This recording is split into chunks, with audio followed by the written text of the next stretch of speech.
Pandian store சீரியலோட upcoming episode என்னென்னு பார்க்கலாம். மீனா தங்கமயில் மேலே ரொம்பவே கோபமாக இருக்காங்க. பாக்கியத்துக்கிட்ட பேசினா பாக்கியம் வேணும்னே நம்ம மாமனார் குடும்பத்தை அவமானப்படுத்துறதுக்காகவே போலீஸ்கிட்ட அவங்க பொய் சொன்ன மாதிரி தான் தெரியுது. தங்கமயில் அக்கா கிட்ட பேசலாம், அவங்கள வர வைக்கலாம், உண்மை என்னன்னு எல்லாருக்கும் புரிய வைக்கலான்னு பார்த்தா தங்கமயில் அக்கா பேசவும் மாட்டிக்கிறாங்க, பாக்கியம் ஃபோனை தரவும் மாட்டிக்கிறாங்க. இப்போ என்ன செய்கிறது ஒன்றுமே புரியலையே. நான் போய் அங்கே பேச முடியாமல் அவங்க என்ன முடிவெடுக்க போகிறாங்கன்னு தெரியலன்னு ரொம்பவே குழப்பமாக இருக்கே அப்படின்னு சொல்லி மீனா ரொம்பவே பதட்டமாக இருக்கிறாங்க. தங்கமயில் பாக்கியத்து மேலே ரொம்பவே கோபமாக இருக்காங்க. அங்கே போலீஸ் பாக்கியத்தை கூப்பிட்டு கேள்விக்கு மேலே கேள்வி கேட்குறாங்க. நீங்கள் சொன்னதை என்னால் நம்ப முடியல. அது மட்டும் இல்லாமல் இங்கே நீங்களும் இந்த கல்யாணத்தை செஞ்சு வைக்கிறதுக்கு எவ்வளவோ பொய் சொல்லியிருக்கீங்க, ஏமாத்திருக்கீங்க. அந்த கோவத்தில் தான் உங்கள் பொண்ணை உங்கள் வீட்டுக்கு அனுப்பியிருக்காங்கன்னு மட்டும் தெளிவாக புரியுது. அப்புறம் எதுக்காக அவங்க நகையை கேட்டாங்க, பணத்தை கேட்டாங்கன்னு நீங்கள் பொய் சொன்னீங்களான்னு கேட்க, என்ன மேடம் நீங்கள் என் பொண்ணு வாழ்க்கைக்காக நான் பொய் சொல்வேனா என்ன? நான் சொன்னது எல்லாமே உண்மைதான். அவங்களுக்கு அவங்க பையன் வாழ்க்கை முக்கியம்னு நினைக்கிறாங்க. சரவணன் தம்பிக்கு வேற ஒரு கல்யாணம் செஞ்சு வைக்கணும்னு நினைக்கிறாங்க. அதனால தான் அவங்க இப்படி ஒரு பொய் சொல்லிட்டு இருக்காங்க, இந்த மாதிரி ஏற்பாடெல்லாம் செய்கிறாங்க. சரவணன் ஏற்கனவே உங்கள் பொண்ணு கூட நான் வாழவே மாட்டேன், டிவோர்ஸ் நோட்டீஸ் அனுப்புவேன்னு சொன்ன மாதிரியே செஞ்சுட்டாரு. இனி என் பொண்ணோட வாழ்க்கைக்கு அவங்க பதில் சொல்ல வேண்டாமா? அவங்க மட்டும் தங்கமயில் அவங்க வீட்டுக்கு வரக்கூடாதுன்னு தன்னுடைய முடிவை சொன்னாங்கன்னா நீங்களும் அவங்கள சும்மா விடக்கூடாது மேடம். என் பொண்ணு வாழ்க்கைக்காக சரியான பதில் கிடைக்கிற வரைக்கும் அந்த வீட்டில் உள்ள யாரையும் நான் சும்மா விட மாட்டேன். என் வீட்டுக்கு வந்து தங்கமயிலோட நிலைமையை பார்த்தீங்கன்னா உங்களுக்கே புரிய வரும் யார் பக்கம் உண்மை இருக்குன்னு. ஏதோ கல்யாணத்துக்காக படிப்பு விஷயத்தை பற்றி சொல்லாமல் இருந்தேன், இங்கே வந்து வயசு விஷயத்தையும் சொல்லாமல் இருந்தேன். அதுக்காக நாங்கள் சொன்னது எல்லாமே பொய் தானு எப்படி மேடம் நீங்கள் வந்து நம்ப முடியும்? உண்மையாகவே என் பொண்ணு மாசமாக இருந்தப்ப வேலைக்கு போகணும்னு அவங்க எல்லாரும் சொன்னதால் தங்கமயில் முடியாதுன்னு சொன்னதுக்கு அவங்க தங்கமயில பலார் பலார்னு வெளுத்து வாங்கிட்டாங்க. பாவம், ரொம்பவே முடியாமல் இருந்த தங்கமயிலுக்கு அப்புறம் நமக்குன்னு ஒரு வாரிசு வரப்போகுதுன்னு அம்புட்டு சந்தோஷமாக இருந்த தங்கமயிலுக்கு நினச்சது எதுவுமே நடக்கலை. இல்லைனா இந்நேரத்துக்கு தங்கமயில் சந்தோஷமாக அவளுக்குன்னு ஒரு வாரிசும் வந்திருக்கும். என்ன செய்ய, நானும் அந்த குடும்பத்தை பற்றி சரியாக கேட்டு தெரிஞ்சுக்காம சரவணன் தம்பிக்கு வந்து தங்கமயில கல்யாணம் பண்ணி வச்சேன். இப்போ தான் அதெல்லாம் தப்புன்னு புரியுது. அதுக்காக தங்கமயில் என் வீட்டிலே இருக்க முடியுமா? என்ன இருந்தாலும் பாண்டியன் வீட்டு மருமக தங்கமயில் தானேன்னு கேட்க, இல்லை அவங்க வீட்டில் மற்ற மருமகளும் இருக்காங்க, அவங்க இப்படி எந்த பிரச்சனையும் இல்லைன்னு சந்தோஷமாக தானே இருக்காங்க. அப்புறம் தங்கமயிலுக்கு மட்டும் அவங்க இப்படிலாம் செஞ்சாங்கன்னு நீங்கள் சொல்கிறத என்னால் நம்ப முடியல அப்படின்னு கேள்வி கேட்கும்போது, இல்லை மேடம் அவங்க பேசுகிறதெல்லாம் கேட்கும்போது எல்லாமே உண்மைதான் அப்படின்னு நீங்களே நம்பிட்டீங்க பார்த்தீங்களா? அப்படி தான் எல்லார்கிட்டையும் என் குடும்பத்தை பற்றி என்னென்னவோ சொல்கிறாங்க, பொய் சொல்கிறாங்க. அதெல்லாம் நீங்கள் நம்பாதீங்க. என் பொண்ணு வாழ்க்கையே உங்கள் கையில் தான் இருக்குது. நீங்கள் எடுக்க போகிற இந்த முடிவில் தான் என் பொண்ணு அந்த வீட்டுக்கு சந்தோஷமாக மருமகளாக வாழ போகணும். எனக்காக இந்த உதவியை மட்டும் செய்யுங்க அப்படின்னு பாக்கியம் அழுதுகிட்டே பேச, உடனே பாக்கியம் பேசுனதெல்லாம் கேட்டுட்டு பாக்கியம் அழுதுகிட்டே நிற்கிறத பார்த்துட்டு தங்கமயிலும் அவங்க மாமனார் மாமியார் சரவணன் எல்லாரும் பணம் கேட்டாங்க, நகை கேட்டாங்க, இங்கே வந்து வேலைக்கு போக சொல்லி பிரச்சனை செஞ்சாங்கன்னு தெளிவாக சொன்னதுக்கப்புறமா இனி பாக்கியம் சொல்கிறதெல்லாம் உண்மைன்னு தான் நம்பியாகணும், வேறு வழி இல்லை அப்படின்னு சொல்லிட்டு, சரிம்மா நீங்கள் கிளம்புங்க நாங்கள் பார்த்துக்குறோன்னு அனுப்பிட்டு அங்கே வந்து ஒவ்வொருத்தரையாக கூப்பிட்டு விசாரிக்கும் போது தான் தெரிய வருது இவங்க சொல்கிறத நம்புறதா இல்லை பாக்கியம் சொல்கிறத நம்புறதான்னு தெரியல. ஆனாலும் இப்போ பாண்டியன் வீட்டில் உள்ள யாருமே இங்கே இருக்க முடியாது. அவங்க எல்லாரும் எங்ககிட்ட உண்மையை சொல்கிறத விட இனி கோர்ட்டில் போய் அவங்க பேசுகிற உண்மையை பேசட்டும். அங்கே நல்ல முடிவாக கண்டிப்பாக வந்து உண்மையை தெரிஞ்சுக்கிட்டு எடுக்க வாய்ப்பு இருக்குது அப்படின்னு சொல்லிட்டு அங்கே போலீஸும் முடிவெடுக்கிறாங்க. அந்த சமயம் வந்து மீனா சொல்கிறாங்க, மேடம் இங்கே ராஜியாக இருக்கட்டும், இங்கே அரசி 2 பேருமே காலேஜில் படிச்சுட்ருக்காங்க. அப்படி இருக்கும்போது இவங்களே நீங்கள் கூப்பிட்டு போகணுமான்னு கேட்க, இல்லை அங்கே பாக்கியம், பாண்டியன், சரவணன், கோமதி இவங்க தான் இந்த பிரச்சனைக்கெல்லாம் காரணம்னு அவங்கள சும்மா விடக்கூடாதுன்னு சொன்னதால் மற்ற எல்லாரையும் கூப்பிட்டு போகிறோம். ஆனால் ராஜி, அரசி நாங்கள் கூப்பிடுறப்ப வந்து எங்ககிட்ட பேசி ஆகணும் அப்படின்னு சொல்லிட்டு அவங்க எல்லாரையுமே வந்து வெளியில் வர முடியாத அளவு பாக்கியம் சொன்னதால் இப்படி ஒரு பிரச்சனையெல்லாம் நடக்க மீனா வந்து ரொம்பவே அழ ஆரம்பிக்கிறாங்க. இன்னொரு பக்கம் ராஜி வந்து, அக்கா மீனாக்கா என்ன நடக்குது இங்கே? இப்படிலாம் நம்ம மாமனாருக்கு நடக்கும், இங்கே கோமதி அத்தைக்கு நடக்கணும் நம்ம எதிர்பார்க்கவே இல்லையே. ஒவ்வொருத்தரும் ஒவ்வொரு இடத்துக்கு போயிட்டு இப்படி ஒரு பிரச்சனையில் வசமாக மாட்டிக்கிட்டோம். இங்கே பாருங்க, பாக்கியம் என்னடானா பொய் சொல்லி ஏமாற்றி எல்லாருக்கும் ஒரு பெரிய பிரச்சனையாக வந்து செஞ்சுட்டாங்களே. இதெல்லாம் அந்த தங்கமயிலக்காவுக்கு தெரியுமா? தெரிஞ்சுதான் இப்படிலாம் செய்கிறாங்களா?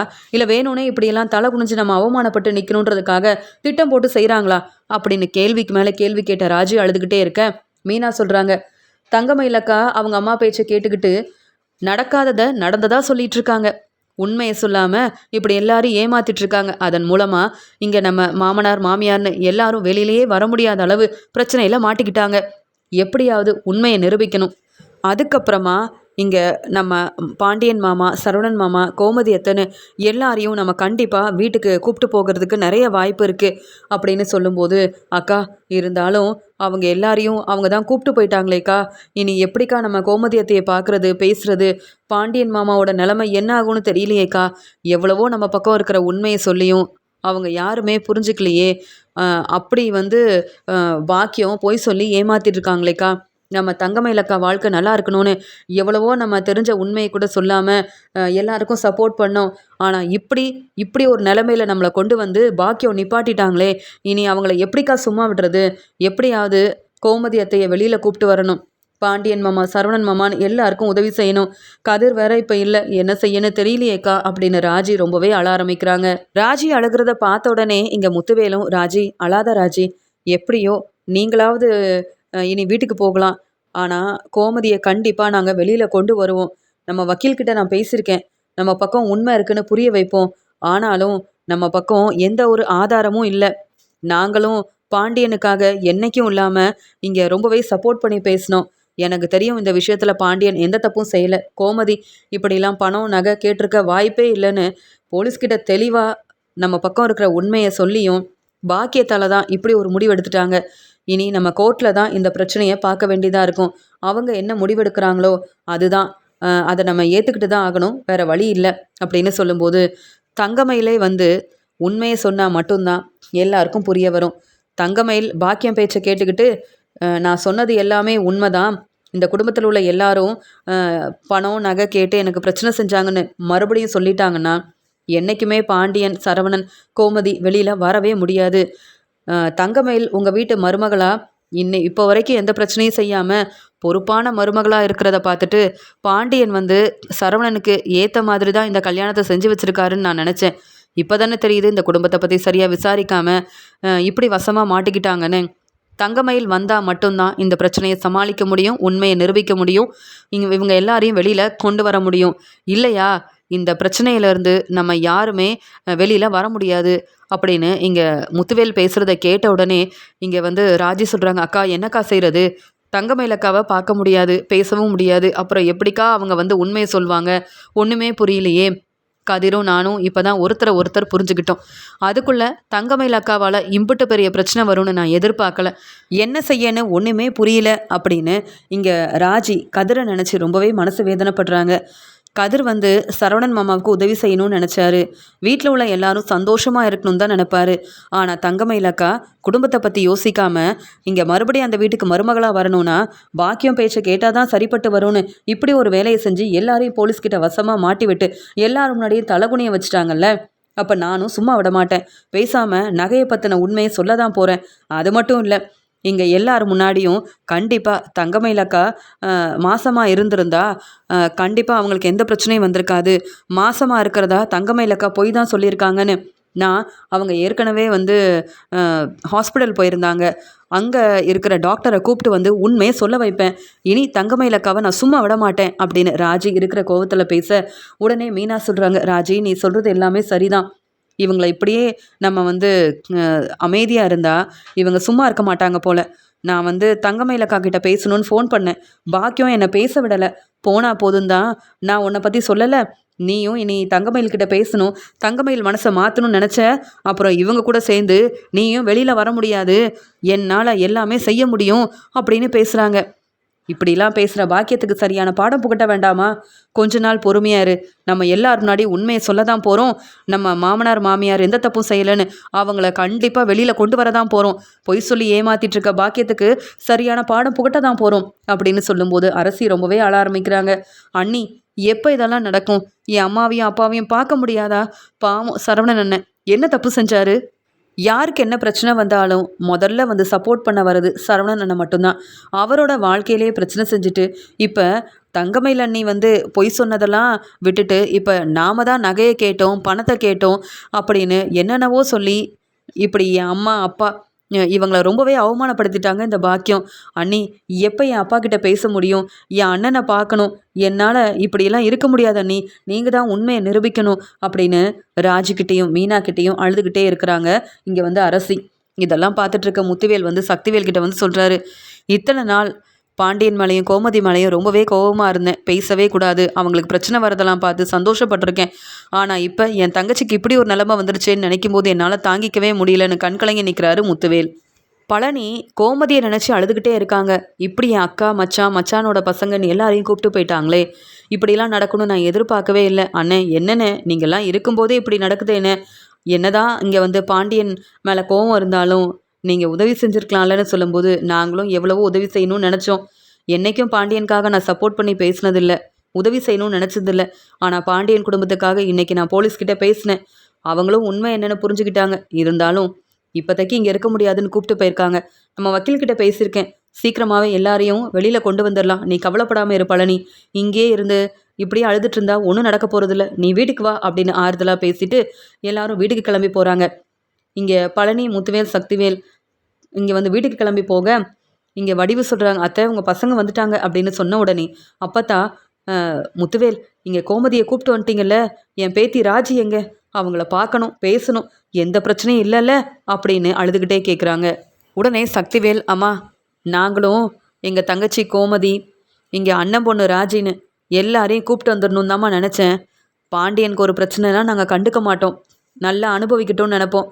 ஆனால் இந்த பிரச்சனையில் யாருமே தப்பு செய்யலையே, அப்போ பாண்டியன் குடும்பத்துக்கு நாங்கள் சப்போர்ட் பண்ணணும்னு நம்ம வக்கீல்கிட்டையும் பேசணும். எங்களால் இப்போதைக்கு உதவி செய்ய முடியல, ஆனாலும் கண்டிப்பாக அவங்கள சீக்கிரமாக வெளியில் கூப்பிட்டு வந்துடுவோன்னு சொல்ல, அப்போ என்ன சொல்கிற? அவங்கள இப்போதைக்கு வெளியில் கொண்டு வர முடியாதா? அவங்க அங்கே தான் இருக்கணுமா அப்படின்னு கேட்டுட்டு அப்போதான் ரொம்பவே அழ ஆரம்பிக்கிறாங்க. உடனே வடிவு சொல்கிறாங்க, என்னது இங்கே ராஜியும் அப்போ வெளியில் வரலையா? ராஜி வீட்டுக்கு வரலையான்னு கேட்க, ராஜிக்கு இப்போதைக்கு எந்த பிரச்சனையும் இல்லை, கோமதியை தான் கூப்பிட்டு போயிட்டாங்க, எல்லாம் சரியாயிரும் அண்ணி அப்படின்னு சொல்லும்போது, நான் ராஜியை பார்க்கணும். இத்தனை நாள் உங்கள் பேச்சை தான் கேட்டுட்டு இருந்தேன். உங்கள் பேச்சை மீறி நான் எதுவுமே செஞ்சதில்லை. என் பொண்ணு ராஜி எவ்வளோ கஷ்டப்பட்டிருப்பா அப்படின்னு சொல்லும்போது, என்னாலேயே இதெல்லாம் தாங்கிக்க முடியல வடிவு. எனக்கு இங்கே இருக்க பிடிக்கலப்பா, என்னை கூப்பிட்டு போங்க, எனக்கு ரொம்பவே பயமாகவும் பதட்டமாகவும் இருக்குன்னு ராஜி சொன்னப்போ என்னால் தாங்க முடியாமல் நானே அழுதுட்டேன். இருந்தாலும் ராஜி அந்த வீட்டு மருமக, எப்படியாவது உதவி செய்வேன், யாரையும் நான் அப்படியே விட்டுற மாட்டேன், நீங்கள் யாரும் கவலைப்பட வேண்டாம் அப்படின்னு சொன்ன முத்துவேல் கண் கலங்கி பேச ஆரம்பிக்கிறாரு. இங்கே அப்பத்தான் சொல்கிறாங்க, என் பொண்ணு கோமதி குடும்பத்துக்கு மட்டும் ஏன் இம்புட்டு பிரச்சனை வருதுன்னு தெரியல. எவ்வளவோ அவங்களுக்கு உதவி செய்யணும்னு நினச்சி இப்போ அவங்கள காப்பாற்ற முடியலன்னு சொல்லிட்டு நீங்களும் வந்து நிற்கிறீங்களே, அவங்கள நீங்கள் தான்ப்பா உதவி செய்யணும், அவங்கள நீங்கள் தான் காப்பாற்றி வீட்டுக்கு கூப்பிட்டு வரணும்னு சொல்ல, அம்மா எல்லாம் நல்லபடியாக நடக்கும், நீங்கள் முதல்ல சாப்பிடுங்க, அப்புறம் உங்களுக்கும் எதுவும்னா எங்களால் தாங்கிக்கவே முடியாதுமா. ஏற்கனவே ஹாஸ்பிட்டலுக்கெலாம் போயிட்டு வந்திருக்கீங்கள்ல வடிவு, அம்மாவை நீ கூப்பிட்டு போ, ஆறுதலாக பேசி முதல்ல சாப்பிட வைங்க அப்படின்னு முத்துவேல் சொன்னாலும் ராஜியை நினச்சி பார்க்குறாரு முத்துவேல். இங்கே கோமதியோட நிலைமையை நினச்சி பார்க்குறாரு முத்துவேல். இவங்க எல்லாரும் என் வீட்டில் உள்ளவங்க, அவங்களுக்கு ஒரு பிரச்சனைனா நான் சும்மா விட்டுருவேனா என்ன? பாக்கியத்தையும் தங்கமயிலையும் சும்மா விடக்கூடாது. இந்த வீட்டுக்கு வரணுன்றதுக்காகவும் இங்கே தங்கமயில் மருமகளாக இருக்கணுன்றதுக்காகவும் என்னெல்லாம் பொய் சொல்லி ஏமாற்றிட்டு இருக்காங்க. ஆனால் எனக்கு ஒரு காரணம் கிடச்சா போதும், அந்த குடும்பத்தையே நான் சும்மா விட மாட்டேன். என் தங்கச்சி குடும்பத்தை அவமானப்படுத்தி தலகுனியை வச்சு இப்போ என் தங்கச்சியாக இருக்கட்டும், பாண்டியன், எந்த தப்பும் செய்யாத சரவணன் எல்லாரும் உள்ளே இருக்காங்க, வெளியில் வர முடியாத நிலமையில் இருக்காங்க. இப்படிலாம் நடக்கணும் தானே திட்டம் போட்டு பாக்கியம் இப்படிலாம் செஞ்சாங்க. இனி அவங்களுக்கு நான் யாருன்னு புரிய வைக்கிறேன், அவங்களெல்லாம் நான் சும்மா விடவே மாட்டேன் அப்படின்னு ரொம்பவே கோபமாக யோசிக்கிறாரு இங்கே வந்து முத்துவேல். வீட்டுக்கு வந்த பாக்கியத்தை பார்த்து தங்கமயில் கேள்விக்கு மேலே கேள்வி கேட்குறாங்க. அம்மா உங்களை எதுக்குமா வர சொன்னாங்க? அம்மா என் மாமனாருக்கும் மாமியாருக்கும் எந்த பிரச்சனையும் இல்லைல்ல அப்படின்னு சொல்லும்போது, அது எப்படி பிரச்சனை வராமல் இருக்கும் அப்படின்னு சொல்கிறாங்க பாக்கியம். அம்மா என்கிட்ட வந்து என்ன நடந்துச்சுன்னு கேட்டப்ப நீங்கள் சொன்ன மாதிரியே நானும் பொய் சொல்லிட்டேன். எனக்கு ரொம்ப பதட்டமாக இருக்குமா. நான் மறுபடியும் பொய் சொல்லியிருக்க கூடாது. உண்மையை தான் பேசியிருக்கணும். உங்கள் பேச்சை கேட்டது என் தப்புன்னு புரியுது. இருந்தாலும் என் வாழ்க்கைக்காக என்ன செய்யன்னு தெரியாமல் நானே யோசித்து முடிவெடுக்காம உங்கள் பேச்சை கேட்க வேண்டிய நிலமையில இருக்கேன். இந்த வீட்லேயும் இருக்க முடியாது, அந்த வீட்டுக்கும் வரக்கூடாதுன்னு சொல்லிட்டாங்க. வேற நான் எங்கே போகிறது, என் வாழ்க்கையை எப்படி பார்த்துக்கிறதுன்னு தெரியாத ஒரு நிலமையில இருந்ததுனால உங்கள் பேச்சை கேட்டு பொய் சொல்ல வேண்டிய நிலமை வந்துடுச்சு. பேசாமல் நான் மீனா கிட்டையாவது ஃபோன் பண்ணி கேட்குறேன். அங்கே என்னதான் நடக்குதுன்னு எனக்கு தெரிஞ்சு ஆகணும் அப்படின்னு சொல்கிறாங்க தங்கமயில். உங்கள் பேச்சை கேட்டு நானும் பொய் சொல்லிட்டேன். அதனால எல்லாருக்கும் பிரச்சனை வரும்னு தெரியும். ரொம்பவே பதட்டமாக இருக்குமா. நான் கண்டிப்பாக மீனாவுக்கு ஃபோன் பண்ண போகிறேன்னு சொல்கிறாங்க தங்கமயில். இதை கேட்ட உடனே பாக்கியத்துக்கு ரொம்ப கோவம் வருது. என்ன தங்கமயில், என் பேச்சை கேட்காம இப்படி ஒரு வேலையை செஞ்ச, அவ்வளவுதான். அங்கே என்ன நடக்குதுன்னு தெரிஞ்சால் மட்டும் உன்னால் என்ன செய்ய முடியும். அவங்களுக்கெல்லாம் சரியான பாடம் புகட்டணும்னு தான் நானும் எல்லார் முன்னாடியும் பொய் சொல்லிட்டு வந்திருக்கேன். எனக்காக நீயும் பொய் சொன்னல, உன் வாழ்க்கை நல்லா இருக்கணுன்றதுக்காக தான் இப்படியெல்லாம் செஞ்சிட்ருக்கேன். இங்கே சரவணன் தம்பி தேடி வந்து உன்னை அந்த வீட்டுக்கு மருமகளாக கூப்பிட்டு போகணும்னா நீ யார்கிட்டையும் பேச வேண்டாம், ஃபோன் பண்ணவும் வேண்டாம். அப்படியே மீனாவுக்கு ஃபோன் பண்ணாலும் மீனா நம்ம மேலே இருக்கிற கோவத்தில் தேவையில்லாமல் கேள்வி கேட்பா. போனால் போதும் தான் மீனாவை நான் விட்டு வச்சேன். இல்லையா, உன் மாமியார் மாமனாருக்கு எந்த நிலமையோ அதே நிலமை தான் அந்த மீனாவுக்கும் வந்திருக்கும். அதனால் நீ யாருக்கும் ஃபோன் பண்ண வேண்டாம். நம்ம பொய் சொன்னதுக்கெல்லாம் காரணம் இருக்குது. எவ்வளவோ பொய் சொன்னோம், இவங்களால என்ன செய்ய முடியும். இனியும் பொய் சொன்னாதான் உன் வாழ்க்கை நல்லா இருக்கணும்னா உன் வாழ்க்கைக்காக நான் என்ன வேணாலும் செய்வேன், எவ்வளோ வேணாலும் பொய் சொல்வேன். அந்த சரவணன் மட்டும் திருந்தவே மாட்டிக்கிறாரு. தங்கமயில் பொய் சொல்லிட்டா, ஏமாத்திட்டா, என் குடும்பத்துக்கு நல்ல மருமகளாவே இல்லைன்னு என்னென்னவோ சொல்லிட்டு இருந்தாரு. நான் யாரையும் கண்டுக்கல. கண்டிப்பாக அவங்க மட்டும் உன்னை மருமகளாக ஏற்றுக்கல, உன் மாமனார் மாமியார் சரவணன் கதிர்னு யாருமே வெளியில் வர முடியாது. யாரையும் நான் சும்மா விட மாட்டேன் அப்படின்னு பாக்கியா ரொம்ப கோபமாக பேச, அம்மா வேண்டாம்மா, பாவமா என் வீட்டுக்காரர், அவர் என்னம்மா செஞ்சார். நாம தானம்மா போய் சொன்னோம், அவங்கள ஏமாற்றணும். அதுக்காக இப்படிலாம் நீங்கள் செய்யணுமா. அம்மா அங்கே என்னம்மா நடக்குது, அவங்க எல்லாரும் எப்படிம்மா இருக்காங்கன்னு கேட்க, அவங்க எப்படி இருந்தால் உனக்கு என்ன, தேடி வந்து உன்னை கூப்பிட்டு போனால் போதாதா. பெருசாக உண்மையை கண்டுபிடிச்சிட்டேன்னு நம்ம வீட்டுக்கு ஒன்று அனுப்பி வச்சாங்கல்ல, செஞ்சதெல்லாம் பெரிய தப்பு தான், எங்களை மன்னிச்சிருங்கன்னு அந்த வீட்டில் உள்ள எல்லாரும் உன்கிட்ட வந்து மன்னிப்பு கேட்கணும். உன்னை மருமகளாக ஏற்றுக்கிட்டு யாரும் உன்கிட்ட கேள்வி கேட்கக்கூடாது. இனி உனக்கு பிரச்சனை செய்யணும் அப்படின்னு யாரும் நினைக்கக்கூடாது. இந்த வீட்டுக்கு நீ வரும்போது உன் வீட்டுக்காரர் கூட தான் சந்தோஷமாக வரணும். நீ இனி அந்த வீட்டு பக்கமே வரக்கூடாதுன்னு சொன்ன எல்லாரும் உன் முன்னாடி தலை குனிஞ்சு நிற்கணும் தங்கமயில். அப்படிலாம் நடந்தால் மட்டும்தான் இங்கே வந்து நாம் நினைக்கிறது நடக்கும். அதனால தான் இப்படிலாம் செஞ்சுருக்கேன். நீ அமைதியா இரு. நாம் நினைக்கிறது நல்லபடியாகவே நடந்துட்டுருக்கு. இனி உன் வாழ்க்கை ரொம்ப சந்தோஷமாக இருக்க போகுது அப்படின்னு அங்கே கோமதி, பாண்டியன், சரவணன் எல்லாரையும் கூப்பிட்டு போன விஷயத்தையும் அவங்களால வெளியில் வர முடியாது அப்படின்ற விஷயத்தையும் சொல்லாமல் இப்படிலாம் பேசிகிட்ருக்கேன். தங்கமயில் யோசிக்கிறாங்க. அம்மா ஏதோ பொய் சொல்கிற மாதிரி இருக்குது. எனக்கு என்னவோ அவங்களுக்கு நிறைய பிரச்சனை வந்திருக்கும் போல். யாருக்கும் தெரியாமல் மீனா கிட்ட பேசினா மட்டும்தான் நம்ம வந்து நம்மளை வந்து பார்த்துக்க முடியும், நம்ம வாழ்க்கையவும் பார்த்துக்க முடியும் அப்படின்னு சொல்லிட்டு இங்கே பாக்கியம் வந்து ரொம்ப நிம்மதியாக வந்து மாணிக்கத்தை கூப்பிட்டுட்டு வெளியில் கிளம்புறாங்க. அந்த சமயம் பாக்கியத்துக்கு தெரியாமல் வந்து மீனாவுக்கு ஃபோன் பண்ணுறாங்க தங்கமயில் அழுதுகிட்டே. இங்கே மீனா இருந்த கோவத்தில், ராஜி தங்கமயில் அக்கா தான் ஃபோன் பண்ணுறாங்க அப்படின்னு சொல்லும்போது, அக்கா ஃபோனை என்கிட்ட கொடுங்கக்கா. தங்கமயில் அக்கா கிட்ட கேள்விக்கு மேலே கேள்வி கேட்கணும். நாங்கள் உங்களுக்கு உதவி செஞ்சோம், நல்லது செஞ்சோம், நீங்களும் உங்கள் அம்மா பாக்கியமும் சேர்ந்து எங்களுக்கு பிரச்சனை செஞ்சிட்டிங்களே, இதெல்லாம் சரியான கேள்வி கேட்கணுக்கா, அவங்கள சும்மா விடக்கூடாதுன்னு ராஜி ரொம்ப கோபமாக பேசும்போது, நீ பொறுமையாரு ராஜி, நான் பேசிட்டு அதுக்கப்புறமா நீயும் பேசு, கண்டிப்பாக நீ பேசணும் அப்படின்னு சொல்கிறாங்க மீனா. ஃபோன் எடுத்த மீனா ரொம்ப கோவமா, என்ன தங்கமயிலக்கா இப்போ தான் எங்களுக்கு ஃபோன் பண்ணி பேசணும்னு உங்களுக்கு தோணுச்சா. உங்கள் வீட்டுக்கு வந்து உங்களுக்கு உதவி செய்கிறேன்னு சொன்னேன், கொஞ்ச நாள் பொறுமையாக இருங்கன்னு சொன்னேன், எங்கள் பேச்சை கேட்காம இப்படி ஒரு வேலையை செஞ்சிட்டிங்கல்ல. பாக்கியம் பேச்சை கேட்டு மறுபடியும் நீங்கள் பொய் சொன்னதால் நம்ம வீட்டுக்கு மறுபடியும் மருமகளாக வந்துடலான்னு மட்டும் நினைக்காதீங்க. அதெல்லாம் நடக்கவே நடக்காது. நம்ம வீட்டில் உள்ள எல்லாரும் உங்கள் மேலே அம்புட்டு கோபமாக இருக்காங்க. என்ன நடந்துச்சுன்னு தெரியுமா அப்படின்னு இங்கே கோமதி, பாண்டியன், கதிர் எல்லாரையுமே வந்து கூப்பிட்டு போயிட்டாங்க. அவங்களால வெளியில் வர முடியாது. சரவணன் மாமா எப்படி உங்களை மன்னிப்பாரு, மறுபடியும் எப்படி உங்களை ஏற்றுப்பாருன்னு நினைக்கிறீங்க. இதெல்லாம் நடக்க போகிறதில்ல. உங்கள் அம்மா பேச்சை கேட்டிங்கல்ல, நல்லா அனுபவிக்க போகிறீங்க. இனியும் உங்கள் அம்மா வீட்டிலே தான் இருக்க போகிறீங்க. நீங்கள் நினச்சது மட்டும் நடக்கவே நடக்காது. நகை விஷயத்தை பற்றி இப்போ வரைக்கும் நாங்கள் சொல்லலை. ஆனால் கண்டிப்பாக எங்கள் குடும்பத்துக்காகவும் இங்கே எல்லாரையும் வெளியில் வர வைக்கிறதுக்கு நாங்கள் நகையை பற்றின உண்மையும் சொல்லுவோம். எங்களுக்கு தான் உண்மை தெரியுமே, என்கிட்ட ஆதாரமும் இருக்குது. நான் சொல்கிற மாதிரி நீங்கள் கேட்கலனா என்றைக்குமே நீங்கள் நினச்சது நடக்காது. இந்த வீட்டுக்கு மருமகளாகவும் வர முடியாது. உங்கள் அம்மா பேச்சை கேட்டுக்கிட்டு என்னென்ன செஞ்சு வச்சுருக்கீங்க, இதெல்லாம் சரியா அப்படின்னு கேள்விக்கு மேலே கேள்வி கேட்க உடனே ராஜி ஃபோனை வாங்கி பேசுகிறாங்க. அக்கா, நீங்கள் இப்படி இருப்பீங்கன்னு நாங்கள் எதிர்பார்க்கல. இப்போ கூட உங்கள் வாழ்க்கையை நினச்சிட்டு உங்களை பற்றின உண்மையை சொல்லக்கூடாதுன்னு அமைதியாக பொறுமையாக இருக்கோம். எங்கள் குடும்பத்துக்கு நீங்கள் பிரச்சனை செஞ்சதுக்கப்புறமா ஏன் பொறுமையாக இருக்கணும்? நாளைக்கு என்ன நடக்க போகுதுன்னு பாருங்க. நீங்கள் மட்டும் வந்து உண்மையை சொல்லலை, என்றைக்குமே இந்த வீட்டுக்கு மருமகளாக வர உங்களுக்கு எந்த ஒரு வாய்ப்பும் கிடைக்காது. உங்கள் அம்மா செய்கிறதெல்லாம் உங்கள் நல்லதுக்குன்னு நினைக்கிறீங்கல்ல? இல்லவே இல்லை. நாங்கள் பேசுகிறதெல்லாம் புரியுதில்ல. இங்கே நம்ம வீட்டில் உள்ளவங்க ரொம்பவே கஷ்டப்படுறாங்க. உங்கள் அம்மா செஞ்ச இந்த வேலையால் நாங்கள் வந்து தலை குனிஞ்சு அவமானப்பட்டு நிற்கிறோம். நீங்கள் வந்து உண்மையை சொல்லணும். இல்லையா கண்டிப்பாக இனி உங்களுக்கு நாங்கள் உதவி செய்ய மாட்டோம். ஃபோனை வைங்கக்கா அப்படின்னு சொல்லிடுறாங்க. அப்போ தான் தங்கமயிலுக்கு அங்கே என்னெல்லாம் நடந்திருக்கு, பாக்கியம் சொன்ன பொய்யால் இவ்வளோ பிரச்சனை நடந்திருக்குன்னு தெரிஞ்சுக்கிட்டு, மறுபடியும் நான் என் அம்மா பேச்சை கேட்டு ஏமாந்து போய் நிற்கிறேனே, நான் அம்மா வந்து சொன்ன உடனே பொய் சொல்லியிருக்கவே கூடாது, என்ன நடந்துச்சுன்ற உண்மையை சொல்லியிருக்கணும். எங்கள் மேலே தான் தப்பு இருக்குது. என் மாமனாரும் மாமியாரும் ரொம்ப நல்லவங்க. அவங்க என் அம்மா வீட்டுக்கு அனுப்புனதுக்கு காரணமே நாங்கள் ஏற்கனவே சொன்ன பொய்யால் தான். என் அம்மா பேச்சை கேட்டு நான் மறுபடியும் பொய் சொல்ல மாட்டேன்னு சொல்லியிருக்கணும். இப்படி நடந்துருச்சா? அப்போ என் அம்மா சொன்னது எல்லாமே பொய் தான். அந்த வீட்டுக்கு நான் இனி மருமகளாக போக முடியாதா? இங்கே மீனா பேச்சை கேட்டிருந்தா கூட பரவாயில்ல, என் அம்மா பேச்சை கேட்டது எவ்வளோ பெரிய தப்பு அப்படின்னு சொல்லி ரொம்பவே அழ ஆரம்பிக்கிறாங்க. எப்படி எப்படி இப்போ மீனா கிட்ட யாருக்கும் தெரியாமல் பேசினனோ அதே மாதிரி கண்டிப்பாக எல்லார் முன்னாடியும் நாளைக்கு நான் உண்மையை சொல்ல தான் போகிறேன். இனியும் எனக்கு என் மாமனார் குடும்பம் தான் முக்கியம். அவங்க என்னை மருமகளாக ஏற்றுக்கலனாலும் பரவாயில்ல. என்னால் அவங்களுக்கு எந்த பிரச்சனையும் வரக்கூடாது. ஏன்னா அவங்க எல்லாரும் ரொம்பவே நல்லவங்க. என்னை மருமகளாக ஏற்றுக்கிட்டு எவ்வளோ நல்லா பார்த்துக்கிட்டாங்க. மீனா ராஜியை விட பாண்டியன் மாமா என் மேலே ரொம்ப நம்பிக்கை வச்சுருந்தாரு.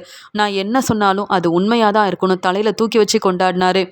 மீனா ராஜியை பற்றிலாம் நான் சொல்லும்போது எனக்காக மீனா ராஜியை வந்து நிற்க வச்சு கேள்வி கேட்டிருக்காரு. அவ்வளோ நம்பிக்கை வச்சுருந்தாங்க. ஆனால் என் அம்மா சொன்ன பொய்யை நானும் சொன்னதால் என் அம்மாவுக்காக பொய் சொல்லி மாட்டிக்கிட்டேன். இனி என் வாழ்க்கையை பற்றி நான் யோசிக்க மாட்டேன். எனக்காகவே பாண்டியன் குடும்பம் கஷ்டப்படுறாங்க. நான் சொன்ன பொய்யால் எல்லாரும் தலை குனிஞ்சு அவமானப்பட்டு நிற்கக்கூடாது. என் அம்மா எப்பயுமே எல்லாரும் ஏமாற்றுவாங்க. அதனால் இதெல்லாம் அவங்களுக்கு ஒரு பெரிய விஷயமே இல்லை. ஆனால் நான் அப்படி இல்லை. நான் ரொம்ப பொய் சொல்லிட்டேன். எல்லா தப்பும் என் மேலே தான் இருக்குது. நானே உண்மையை சொல்லிடுறேன்.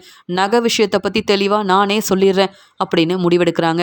அங்கே எல்லாரும் வந்திருக்காங்க. இங்கே முத்துவேல், சக்திவேல், குமார், ராஜி, மீனான்னு எல்லாருமே ஒரு பக்கம் உட்காந்துட்ருக்காங்க. அந்த சமயம் இங்கே கோமதி கிட்ட வந்து கேள்வி கேட்கும்போது கோமதி வந்து சொல்கிறாங்க, இல்லை மேடம், நான் உண்மையை தான் சொல்கிறேன். தங்கமயில என் பொண்ணு மாதிரி தான் பார்த்துக்கிட்டேன். என் வீட்டில் இருக்க மருமக எல்லாரும் அவங்க வந்து ரொம்ப நல்ல மருமகளாக பொறுப்பான மருமகளாக இருந்ததுனால எங்களுக்கு இடையில பிரச்சனை வந்ததில்லை. அவங்கக்கிட்ட இப்போ வரைக்கும் நகை வேணும் பணம் வேணும்னு நாங்கள் கேட்டதில்லை. ஆனால் தங்கமயில் எதுக்காக இப்படியெல்லாம் பொய் சொல்லி எங்களை இப்படி தலகுனிய வச்சான்னு எனக்கு தெரியல. இதுக்கெல்லாம் காரணம் கண்டிப்பாக பாக்கியம். பாக்கியம் சொன்ன பொய்யால் தான் இம்புட்டு பிரச்சனை வந்திருக்கு. ஆனால் இப்படி நடக்கணும்னு நாங்கள் எதிர்பார்க்கவே இல்லை. என் குடும்ப சந்தோஷத்தையே இந்த தங்கமயிலும் பாக்கியமும் ஒன்றும் இல்லாமல் செஞ்சிட்டாங்க. எங்களை மன்னிச்சு எங்களை வீட்டுக்கு அனுப்பிடுங்க மேடம். எங்களால் இதுக்கு மேலே இங்கே இருக்கவும் முடியாது. செய்யாத தப்புக்கு அவமானப்பட்டு நிற்கவும் முடியாது. நாங்கள் உண்மையாகவே எந்த தப்பும் செய்யலை மேடம். எவ்வளவோன்னு சொல்லி புரிய வச்சோம். எங்கள் பக்கம் நாங்கள் இருக்கிற உண்மையை சொன்னோம். யாரும் நம்ப மாட்டேங்கிறாங்களே, என்ன செய்கிறது அப்படின்னு உட்காந்து அழுதுட்ருக்காங்க. உடனே இங்கே மீனா சொல்கிறாங்க, மேடம், நான் கண்டிப்பாக உங்களுக்கு ஒரு உண்மையை புரிய வைக்கணும். அதுக்கப்புறமா நீங்கள் என்ன முடிவெடுக்கிறீங்களோ அதை நாங்கள் ஏற்றுக்குறோம் மேடம்னு சொல்லும்போது, என்ன உண்மைன்னு கேட்க அந்த சமயம் அங்கே தங்கமயில் அழுதுகிட்டே வராங்க. மீனா அப்படின்னு சொல்கிறாங்க. ஆமாம், இவங்க யார் அப்படின்னு கேட்க, இவங்க தான் தங்கமயில் அப்படின்னு சொல்லும்போது, ஆமாம், நீங்கள் எந்த உண்மையை சொல்கிறதுக்காக அழுதுகிட்டே வரீங்கன்னு கேட்க, இல்லை, என் மாமனார் குடும்பத்தை பற்றி நான் சொல்லியே ஆகணும் அப்படின்னு சொல்கிறாங்க. அந்த சமயம் மீனா ராஜி தங்கமயில் மேலே ரொம்பவே கோபமாக இருக்க, எல்லாரும் என்னை மன்னிச்சிடுங்க. எல்லாரும் என்னால் இப்படிலாம் வந்து அவமானப்பட்டு நிற்பாங்கன்னு நான் எதிர்பார்க்கவே இல்லை. இந்த பிரச்சனைக்கெல்லாம் காரணம் என் அம்மா தான், என் அம்மா பாக்கியம் தான் அப்படின்னு சொல்கிறாங்க. என்ன சொல்ல வரீங்க அப்படின்னு கேட்கும்போது அங்கே இருந்த வக்கீலும், நீங்கள் முதல்ல உண்மையை சொல்லுங்கள், அப்போ தான் எல்லாருக்கும் புரிய வரும். இத்தனை நாள் நீங்கள் வந்து கூப்பிட்டா கூட நீங்கள் வரவே இல்லையே. அப்படி இருக்கும்போது இப்போ நீங்களே வந்திருக்கீங்கன்னு கேட்க, நான் உண்மையை சொல்லணுன்றதுக்காக வந்திருக்கேன். பொய் சொன்னாதான் மறுபடியும் அந்த வீட்டுக்கு மருமகளாக போக முடியும்னு நான் யார்கிட்டையும் உண்மையை சொல்லிடக்கூடாதுன்றதுக்காக நான் வீட்டிலையே இருக்கணும்னு எங்கள் அம்மா நிறைய பொய் சொல்லிட்டாங்க. அங்கே போலீஸ்கிட்ட எங்கள் அம்மா சொன்னது எல்லாமே பொய் தான். என் மாமனார் குடும்பத்தில் உள்ளவங்க ரொம்பவே நல்லவங்க. என்னை ரொம்ப நல்லா பார்த்துக்கிட்டாங்க. மீனா ராஜியை விட என்ன தான் ரொம்ப நல்லா கவனிச்சுக்கிட்டாங்க, பார்த்துக்கிட்டாங்க. நான் சொன்னது எல்லாமே உண்மையாக இருக்குன்னு என் மாமனார் என்னை தலையில் தூக்கி வச்சு கொண்டாடினாரு. இந்த கல்யாணத்தை நல்லபடியாக நடத்துனது என் மாமனார் குடும்பத்தில் உள்ளவங்க தான். என் அம்மா பெருசாக எந்த செலவும் செய்யலை. அவங்க நகை பணம் சீர் கொண்டு வர சொல்லவும் இல்லை. சொல்லப்போனால் அவங்க என்னை வந்து தன்னுடைய பொண்ணாவே பார்த்துக்கிட்டாங்க. அவங்க நகைக்கு ஆசைப்படவும் இல்லை, நான் பணத்தை கொண்டு வரணும்னு எதிர்பார்க்கவும் இல்லை. கல்யாணத்துக்கு கூட நீங்கள் நகை கொடுக்க வேண்டாம், இங்கே தங்கமயில் எங்கள் வீட்டு மருமகளாக வந்தால் மட்டும் போதும், தங்கமயில எங்கள் பொண்ணு மாதிரி ரொம்ப நல்லா பார்த்துப்போம், நாங்கள் சேர்த்து வச்சிருக்கிற நகையை தங்கமயிலுக்கு கொடுக்குறோன்னு அவ்வளோ அக்கறையாக பேசினாங்க. ஆனால் இப்போ பார்த்தீங்களா, நானே வந்து என் அம்மா பேச்சை கேட்டுட்டு பொய் சொன்னதால் இவங்களுக்கெல்லாம் இப்படி ஒரு பிரச்சனை வரும்னு நான் எதிர்பார்க்கவே இல்லை. எல்லா பிரச்சனைக்கும் காரணம் என் அம்மா தான். என் மாமனாரும் மாமியாரும் என் வீட்டுக்காரர் கூட ரொம்ப நல்லவர். சொல்லப்போனால் நான் மாசமாக இருக்கிறதா சொன்னது உண்மைதான். ஆனால் டாக்டர்கிட்ட போனதுக்கு அப்புறமா தான் எனக்கே தெரிய வந்தது நான் மாசமாக இல்லைன்னு. ஆனால் இந்த விஷயத்தில் நான் பொய் சொல்லலை. மற்ற எல்லா விஷயத்துலையும் என் அம்மா பேச்சை கேட்டு நான் தான் பொய் சொன்னேன். என் வீட்டுக்காரர் சரவணன் என்னை ரொம்ப நல்லா பார்த்துக்கிட்டாரு. நான் பொய் சொன்னதெல்லாம் தெரிஞ்சதுக்கு அப்புறமா தான் என் மேலே கோவப்பட்டாரு. அந்த வீட்டில் நான் இருக்கக்கூடாதுன்னு எல்லாரும் முடிவெடுத்தாங்களே தவிர்த்து, நான் அந்த வீட்டுக்கு வந்ததுலேருந்து இப்போ வரைக்கும் நான் அந்த வீட்டு மூத்த மருமகளாக நானும் பொறுப்பாக இருந்தேன். அவங்களும் என்னை ரொம்ப நல்லா பார்த்துக்கிட்டாங்க.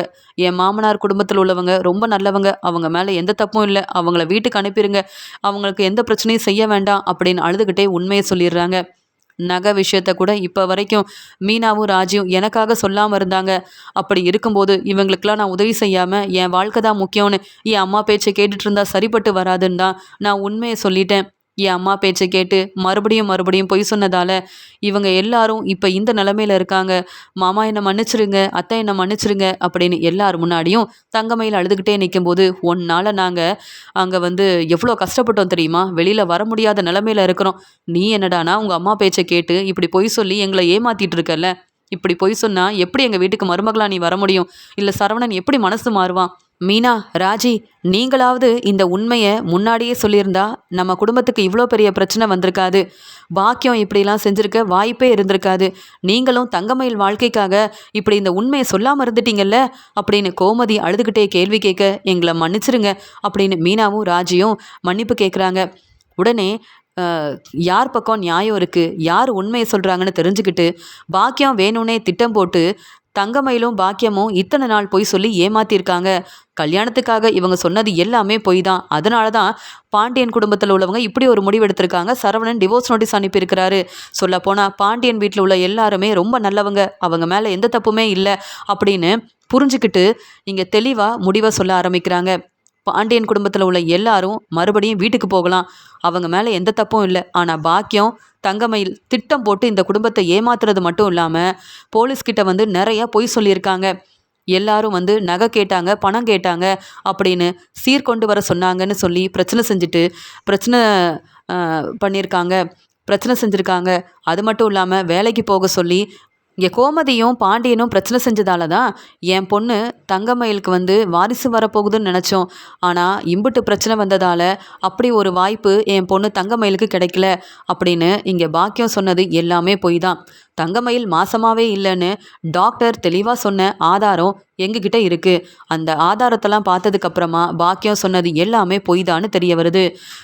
நிறையா நகையை கொடுத்தோன்னு பாக்கியம் சொன்னாங்க. ஆனால் அவங்க கொடுத்தது எல்லாமே உண்மையான நகை இல்லைன்னு தெளிவாக எங்களுக்கு புரிய வருது. பாக்கியமும் தங்கமயிலும் பாண்டியன் குடும்பத்தை ஏமாத்திருக்காங்க.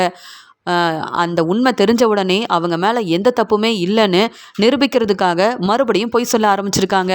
போலீஸ்கிட்ட பாக்கியம் நிறைய பொய் சொல்லியிருக்காங்க. அதனால் பாக்கியமும் தங்கமயிலும் 6 மாதம் வெளியில் வர முடியாது, உள்ளேயே தான் இருக்கணும்.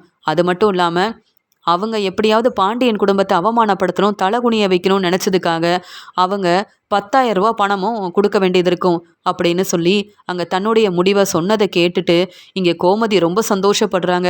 மேடம், அப்படியே என் பையன் வாழ்க்கைக்கு நீங்கள் தான் ஒரு நல்ல முடிவாக சொல்லணும். இங்கே சரவணன் டிவோர்ஸ் நோட்டீஸ் அனுப்பியிருக்கான். எப்படியாவது தங்கமயில் இனி எங்கள் வீட்டு மருமகளாக வரக்கூடாதுன்னு நீங்கள் ஒரு முடிவு சொல்லிட்டீங்கன்னா நல்லாயிருக்கும். இங்கே என் பையன் தன்னுடைய வாழ்க்கையை பார்த்துப்பான். இங்கே வந்து தான் மேலே எந்த தப்புமே இல்லைன்னு எல்லாருக்கும் புரிய வைக்க இந்த தங்கமயில் எப்போ பார்த்தாலும் என் பையனை பற்றி பொய் சொல்லிக்கிட்டே இருந்தா. நாங்களும் என் பையனை புரிஞ்சுக்காம தங்கமயில் தான் உண்மையை சொல்கிறான்னு நம்பிட்டு இருந்தோம். இப்போ புரிஞ்சுக்கிட்டீங்களா மேடம்? நாங்கள் இவங்களால எவ்வளோ கஷ்டப்பட்டிருப்போன்னு அப்படின்னு சொல்லும்போது பாண்டியன் குடும்பத்தில் உள்ளவங்க எந்த தப்பும் செய்யலைன்னு அவங்கள வீட்டுக்கு போக சொல்லிடுறாங்க. ஆனால் பாண்டியன் குடும்பத்தை அவமானப்படுத்தணும்னு நினச்சி திட்டம் போட்டு ஏமாத்தின பாக்கியமும் தங்கமயிலும் வசமாக மாட்டிக்கிறாங்க.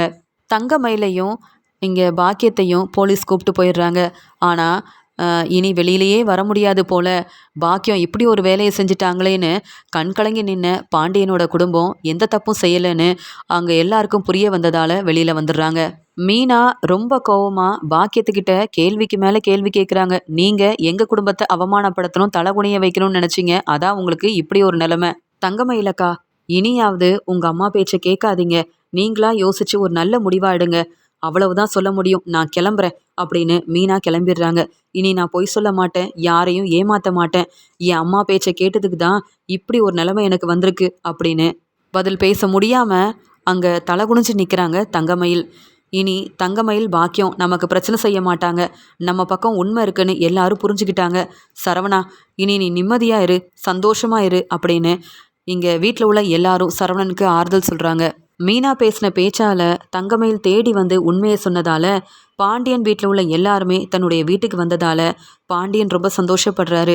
ஆனா கோமதி, சரவணன் எல்லாருமே பாக்கியமும் தங்கமயிலும் சொன்ன பொய்யால நாம தலை குனிஞ்சு அவமானப்பட்டு நின்னாலும் இங்க உண்மை என்னன்னு எல்லாருக்கும் புரிய வந்ததால தங்கமயிலுக்கு சரியான பதில் கிடைச்சிருக்கு அப்படின்னு உண்மையை சொன்ன தங்கமயிலால பாக்கியம் வசமா மாட்டிக்கிட்டாங்கன்னு சந்தோஷப்பட்டாலும் பாக்கியம் தங்கமயில் மேல ரொம்பவே கோவமா இருக்காங்க கோமதி.